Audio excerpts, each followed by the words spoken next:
Hello, everybody. Welcome back. This is episode 8 of the Feathery Treasury Show. My name is Aaron. I'll be your host today, and I'm joined, as always, by Alex. How you doing today, Alex? Great, thanks. It's been a busy month, but getting there. How are you doing? Oh, not too bad myself. Yeah, I've been pretty busy this month. Haven't gotten out as much as I wanted in June, but May was pretty good for birding, so we'll get to that. So, as we've been doing the last couple episodes, went for a little walk beforehand. Let's recap what we just saw. We saw a good variety of some stuff. Started slow. Started slow, but as we got going, we saw quite a bit by the end. I think it was like a grasslands area that we got into. Yeah, grassy. A couple ponds here and there. Mostly grass. Little woods. But the grassy areas was where we saw the majority of the stuff. For one of the little ponds we walked past, there was a bunch of little baby wood ducks and a couple moms. So we ended up with 16 wood ducks, 14 of them, being juveniles. Pretty cute. Always cute to see. Cute. Little ducklings. And they're going between the lily pads, so we kind of just make a little trailer, single file. There's a little train of baby ducks. There, a great blue heron flew overhead. Every single walk, you get one of those. It's obligatory. We saw a couple green herons. The one was kind of neat. It flew past us, landed up in a tree, and then kind of hopped around between a couple branches. It was interesting to see. He's stretching his head out. His crest was all up. Little crest was sticking out up on top. Well, I'll put a picture. If you're watching on YouTube, I'll put pictures of all these along with what we're saying. Yeah, I feel like normally I tend to see them low to the ground or right by the pond. So. Yeah, it was kind of neat seeing them up in the tree. 3 northern flickers, those are always fun to see. We'll get to more of those later. Just a little hint. Mm-hmm. Maybe not be the bird of the month, of the episode. We'll see. We saw one blue jay, but we heard a bunch. They were doing their alarm calls constantly, the whole walk basically. There was a storm kind of rolling in, so maybe that had them all frazzled, or maybe it was just us. Yeah, it didn't like something. Yeah. Saw one black-capped chickadee, but also heard a bunch of those, which is no surprise. See them every time. Lots of tree swallows were flying around above all the grass, catching bugs and all that. So we didn't even mark down how many we saw. We just put that they were present because they were everywhere. One house wren flew past us, landed in a bush, and started yelling at us. Yeah, he was yelling the whole time. I think we heard it from Yeah, it was a holding something. Very distinct call. One gray catbird, saw him from a distance, didn't get to hear him or anything. Those are always fun to see. Pretty birds. There was 3 eastern bluebirds, which I think that's a first for you for the year, right? I think you so. Think so? Yeah. Definitely haven't seen them for a while. Yeah, those are always nice. They weren't looking very vibrant. I think they kind of, after breeding's done, they're not as blue and orange, but still pretty. Yeah, we got a couple of good looks. There was one at the very top of a tree, and the sky wasn't too bad for that shot. Yeah, it was kind of overcast today, so a lot of these, it was kind of a struggle to identify them from a distance because everything was kind of muted. I think the highlight for the day was definitely we saw 2 cedar waxwings. We weren't really expecting to see those. The one was, what was he doing, Alex? He was holding a big twig. Big twig. He seemed pretty happy about it too. He's like, yeah, I got a stick. Look at my stick. It was like a dog where they come out of the woods with like a massive branch that's 3 times longer than their body. Yeah, it seemed pretty big to be using for a nest, and I don't know if they're making nests this time of year, but it was just kind of weird. It was just a big stick. Just being a little guy. Yeah, I got some good shots of it though. It was pretty funny. That was definitely the highlight. Yeah, and that was when we were looking for something else. I think we were it was nice. House wren and then Unexpected to just kind of see them pop up, and it was kind of weird though. Only seeing 2 because I feel like usually they're in pretty big groups. But yeah, just the 2 of them holding a stick. 4 American goldfinches, pretty standard, but always nice to see. They're pretty. I like how they bob when they fly. Lots of song sparrows. Didn't even bother counting them. They were just yelling at us the whole time. Got some good close-ups. Yeah, I guess I did get some good shots of them because they're very good temperament when it comes to picture taking. They'll let you get decently close. 1 Baltimore oriole. We saw that same tree as the catbird. We were looking at the catbird, and all of a sudden, the oriole kind of flew out of nowhere and landed decently close to it. Yeah. Nice surprise. It's always the joy of birding. You always stop to look at something, and it's always at least 1 or 2 of the things you catch your eye or they end up flying in. As always, lots of red-winged blackbirds. Alex's favorite. Yep. They were chasing other birds, yelling at us, yelling at other birds, just doing their thing. Yep. Some brown-headed cowbirds. We counted about 4 of them. Probably saw more than that, but from a distance, they're hard to kind of tell apart from female red-winged blackbirds and grackles and all that. Yeah, they were hanging around with the grackles that we saw quite often. But we saw 4 for sure, so we just marked down 4. For sure, saw 2 common grackles. There might have been more. It's hard to tell. It was kind of overcast, so a lot of these darker birds were we were going off shape alone, and so 2 confidently. And then 1 common yellowthroat, which are always really fun to see. We heard, I think, several others, but got eyes on 1. Yeah. Yeah. No pictures, but I was able to get good focus with the binoculars before it. Yeah, he was moving around in a bush. It was kind of hard to get a good look at him, but enough. And then I got a decent picture of a flycatcher. We're still not sure exactly what kind it was. I think it's probably a least. Probably a least. If I figure it out by tomorrow when I edit this, I'll just edit in my voice telling you what it is. Hi everybody, this is Aaron from the future, editing the pod. I posted the flycatcher picture to a couple forums online. The consensus seems to be it's either a willow or alder flycatcher.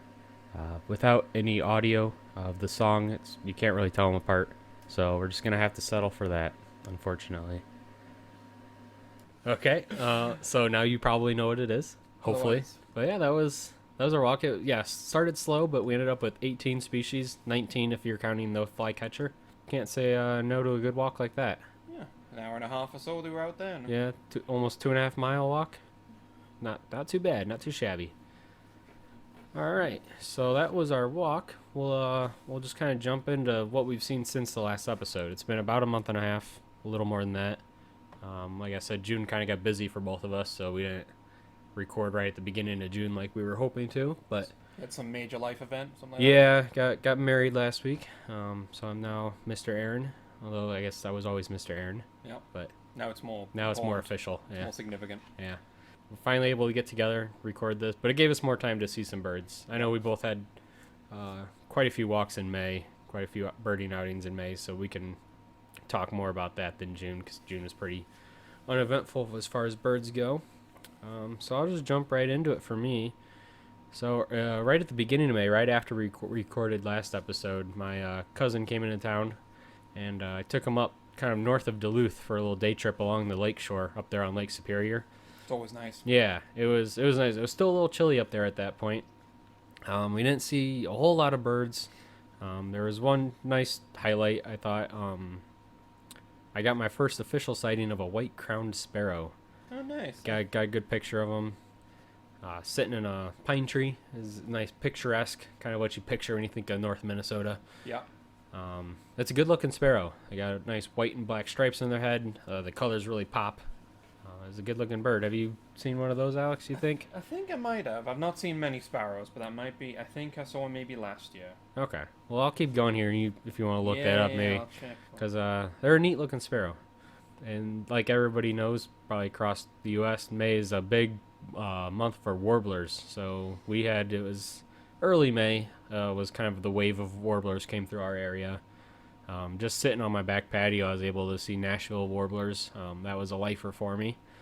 I also saw some yellow warblers. I saw a palm warbler, which is the first one since 2017 for me. And then also some common yellowthroats throughout May. Saw quite a few of those. Nice. And then mid-May, I saw a rose-breasted grosbeak, which is a nice surprise. You don't ever really expect to see those. Usually they're kind of up in the tippy tops of the trees. This guy was just sitting on a big boulder by the sign of a park as we were pulling into the park to go for a walk. Just sitting there. So I counted it. It counts, even though it was kind of out of nowhere. Yep. Yep. All count. I'll take it. You didn't trap it. Yeah. It's free. That was a treat to see. Always nice. See them maybe a couple times a year, I feel like I average, but that was the first one this year, so it's nice to get it out of the way. But otherwise, since the last episode, just been rounding up the usual suspects for the year.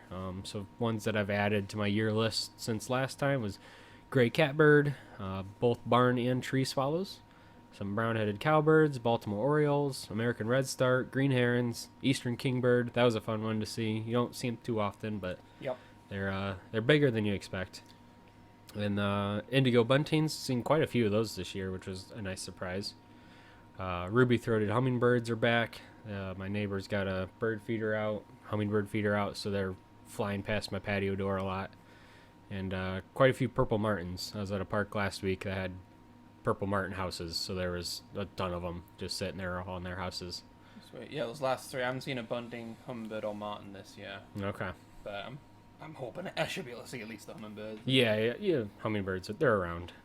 But yeah, that's kind of what I've seen since the last one. Were you able to figure out the white-crowned sparrow? I have not. I've seen a white-throated sparrow. Okay. And that was up in the Duluth area too. It was nice. At J. Cook State Park, which I'd recommend. Okay. Yeah. So, but no, haven't seen that one. So that's no, nice. I recommend it. It's a good-looking bird. What's your total number then for the year? So for the year, I'm up to 84 out of my goal of 100. So I'm feeling pretty confident. I've got a trip to Philly planned mid-August. So hoping to get some seabirds, some sea ducks, and different gulls and stuff maybe that aren't from around here. But I think between that and just the regular stuff for the rest of the year, I'm feeling pretty confident. Gonna 16 more. That seems doable. Oh yeah, you've really leapt ahead of me on the count. Warblers too. I think I've only seen a yellow warbler this year. Okay. Numbers wise, I'm past 70 now. I know that much. Okay. I'll have That's to not too TBD bad. on the bluebird, but We're about halfway through the year, so as long as we're over 50, I feel like we're feeling pretty good. you know, summer isn't over yet. I figure full migration we have. I got my UK vacation. Yeah. I think I'll hit 100. Especially with that UK trip, I think. I mean, just about every single bird you see is going to be something new for the year. A variant of something here. You would think, right? Pigeon, all counts. Yeah. So that, from my side, in terms of walks, you know, again, commitments and hot weather have stopped it from doing as much, but the wife and I did make a few new locations. First, though, so the area around our home has always been good for sightings. No lifers, but plenty added to the year tally. We have a flight. I looked up what a flight of double-breasted cormorants, that's what they're called. Oh, is that what the group is called? Yeah, we have, I think, 7 or 8 of them that hang out in this dead tree. Okay.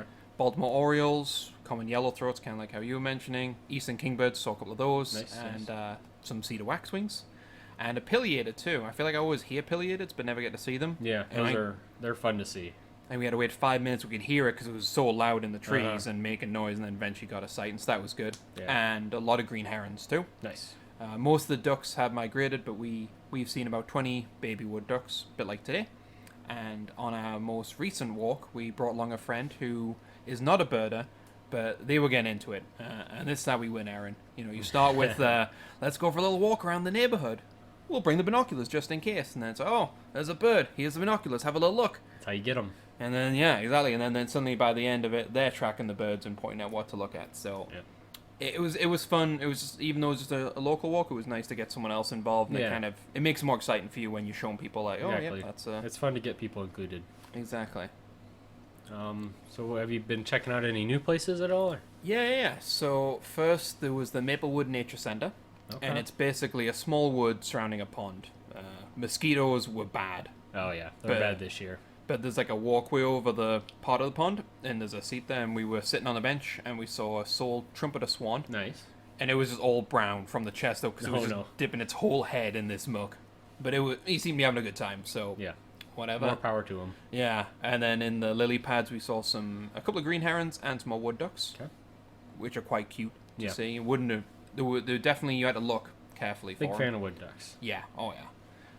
And then after that, on the same trip, we went to the Lake Elmo Regional Park, to a point called Eagle Point. Little walk to the lake, and we stopped at this small pier. And on the nesting spot, there was 2 osprey, which nest there. So definitely recommend bringing your camera out there, and you get some good shots from them. But the highlight was something else that we could hear over the red-winged blackbirds in the weeds. Merlin identified it as a marsh wren, but we couldn't see it. So we waited. It had to be about 10 minutes. We were just sitting there waiting. Saw the movement, and there it was, this little guy between 2 reeds, beak open, right facing us, yelling. Nice. So that was a lifer. So that was my last lifer that I've had this year, and it was a nice lesson in patience too. Yeah, it's always satisfying to wait it out and then finally get eyes on it. Yeah, we could hear something else, and we're like, maybe it's a Sora, but the chance of us seeing that's on my list to see this year. I've started to realize that how many of them are around in the area. It's a cool looking bird, but yeah, that's one that I want to see. I've never seen one before. No, that's the dream. But I'll take the marsh wren. Right. And then lastly, we took a trip to the Bass Ponds and Old Cedar Bridge, which is near the Minnesota Valley Nature Reserve. I think you've been there as well. Yep, been there a couple times. We went real early. It was Okay. like 9 a.m., but it was still hot. A lot of mosquitoes, but a lot of activity at the ponds. Again, no lifers, but northern flicker, a couple of song sparrows, yellowthroats, and a pair of American redstarts. Nice. Again, saw a yellow warbler. Not as fancy as your Nashville, but gotta start somewhere. Yeah, they're fun. And then at the bridge, there's no cover there, so it's Right. just the sun. But we saw barn, cliff, and tree swallows all Okay, kind of flitting underneath the bridge and over us and swooping in. Prime spot for swallows, yeah, for yeah, sure. so all things considered, not too bad. Yeah. Even if they're repeats, it's always fun to see them, especially in different contexts and stuff. Exactly. All right, so that about sums up what we've seen. So we'll jump into the bird of the episode. I alluded to it a bit earlier. We're kind of starting to reach the point where we've been doing the state birds, and now we've reached the point where these birds are maybe 1 or 2 states. We're not hitting the 4 or 5 state birds. The more unique birds. Yeah, the more unique birds. So this week's bird is the state bird of just one state, Alabama, and it's one that I know for a fact we've both seen. We saw one today. We saw several today. That's the northern flicker. Oh, yeah. And I think that was one of the first birds we saw together at work as well. Yeah, it was definitely one of the first noteworthy birds we saw while sitting outside at break at work. We saw it quite a few times. I feel like the same one kind of stuck around. Would always be pecking at the ground. Yep. Right by the picnic tables outside of work. Fun bird. So I got some fun facts for you. So although the northern flicker is a woodpecker, like I said, they primarily forage for food on the ground. I think that's what threw me off, because I saw a couple at work again. I mean, you'll see them on trees every once in a while, but a lot of times you'll see them on the ground, kind of picking through the grass and stuff. It's kind of weird for a woodpecker. Yeah, I think I had to send my wife a picture. I was like, it looks like a northern flicker, but what's it doing in the dirt? They've got a really wide distribution. They cover just about all of North America, pretty much all of the U.S., most of Canada, and then most of Mexico. There are some parts of Mexico, I think, where it's maybe a bit too high elevation. But if you look up their distribution map, it's just about everywhere. And kind of going off of that, they're very adaptable. They can be found in just about every type of habitat. Talking urban, rural, woods, grassy areas, all sorts of stuff. Small pond bio work. Yeah. There's 2 major subspecies in North America. So there's the yellow shafted in the east and the red shafted in the west. So the ones we saw today were yellow shafted, which I did notice. The obvious difference between them and kind of where they get the name is the shafts of the flight feathers are either yellow or red, and you can kind of see this when they're flying. The underside of their wings will be either yellow or red, and the one we saw today, one picture I got, it's pretty yellow on the underside of the wings. So have you seen a red shafted? I don't think I have. I don't think I've seen a flicker far enough west for it to be red. You have to venture outfield to get it. Yeah, I'll have to look up a map too, kind of where the overlap is. I don't know if we're close to it or if it's more towards the Rockies, or I'm not sure. And then they can be observed in pairs performing a Wicca dance, is kind of what it's called. It's not very well known why they do this dance. The leading theories are something to do with territory defending. I was able to actually, last fall I think it was, I got a good video of two flickers doing a Wicca dance at each other, which I'll play the audio into the mic here, and then I put it on YouTube, the video, and I'll just put a link to that in the description if you're interested in looking at it. Was that in Minnesota? Yeah, it was right here, right by my townhouse here. Oh, wow. Yeah, let me. It's pretty cool. I should have pulled it up before we recorded. So they do the territory defense against each other, or like those two do it too? I think against each other. Okay. From what I understand. Like a little standoff type of deal? Kind of thing, yeah. Usually, from what I was reading, they'll do it at each other, and then one of them will just eventually fly away. And so they think it has to do with territory, maybe mating, maybe not. They've got to do the Red Wing approach, just yell at them and charge them. Yeah. That seems to work more effectively than anything else I've seen. Right? All right, here we go. I pulled it up.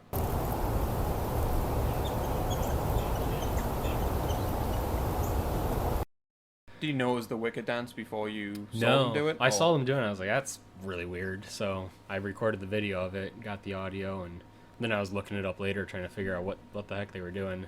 And yeah, it's called Wicca dance because the noise they make is kind of Wicca, Wicca, Wicca, Wicca. So yeah, it's kind of neat, and that's my last fun fact for the Northern Flickers. You got anything else you want to say about them? No, I'm just glad to have finally got some good sights. I feel like it took a long time. I kept seeing them briefly and never got to look at them close up. But Yeah. today and my walk that I had in May, they were just kind of on the ground. So yeah, They're a pretty bird. yeah. I know I say that about most of the birds we talk about, but these ones really are. This bird very- is my favorite bird. And then They're the a next one. unique looking bird, I'll say that. That's true. Yeah. But yeah, I guess that'll do it for us. Thanks for joining me, Alex. Always a pleasure. Yeah, indeed. I think the plan right now, the subject to change, but we'll record probably, what were we thinking, early August? We'll Yep. record the next episode. And then after that, I've got my trip to Philly, and you've got your trip to the UK.